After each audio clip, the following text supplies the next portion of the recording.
Welcome to Bablu voice channel. प्यारे दोस्तों, बधाई के मौका पर लड़कियां यूं चंगाड़ चंगाड़ कर रोती हैं गोया डॉक्टर ने बगैर बेहोश किए उनका गुर्दे का ऑपरेशन कर दिया हो। उन्हें देखकर रिश्तेदार तो दरकनार, कैटरिंग वाले और कैमरामैन भी रोना शुरू कर देते हैं। इस मौका पर सिर्फ ब्यूटी पार्लर वाली आंटियां ही वाहिद शख्सियात होती हैं जो दुल्हन को बार बार कह रही होती हैं, ज्यादा ना रोई, मेकअप खराब हो जाना है।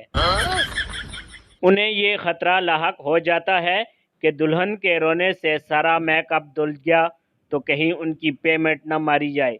एक मेकअप वाली तो खसूसन मेकअप वाला थैला उठाकर साथ साथ घूम रही होती है कि जहां से भी असलियत वाज़ा होने लगे ये फौरन वहां डेंटिंग पेंटिंग करके डिलीवरी तक माल पर पर्दा कायम रखें। डिलीवरी के बाद उनकी गारंटी ख़त्म हो जाती है।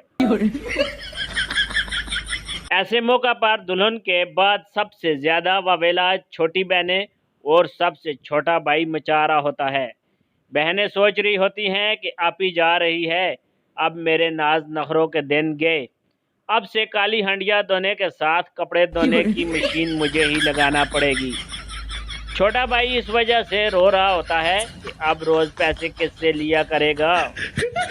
ऐसे मौका पर लड़की की सहेलियां कलीदी किरदार निभाते हुए एक घंटा रोने के बाद चुप होने वाली दुल्हन के गले लगकर उसे फिर से रुला देती हैं। ये जिम्मेदारी चचियां, ममानियां और पड़ोसन भी बखूबी निभा रही होती हैं। इस मौका पर मेकअप वाली आंटियों का बस नहीं चलता कि उन सब का गला घोंट दे। दूल्हा भी इस शौक की दौड़ में अपने आप को बहता देखकर रोना शुरू कर देता है कि कहीं इस लड़की से शादी करके मैंने गलती तो नहीं कर दी। ये सबसे पहली तब्दीली है जो लड़का कबूल के फौरन बाद महसूस करता है।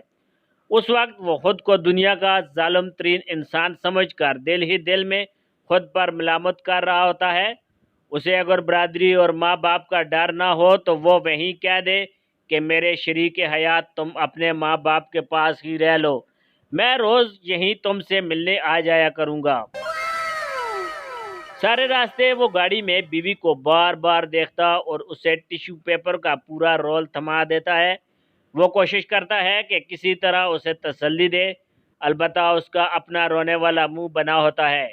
ऊपर से उसे शादी का तजर्बा भी पहला ही होता है।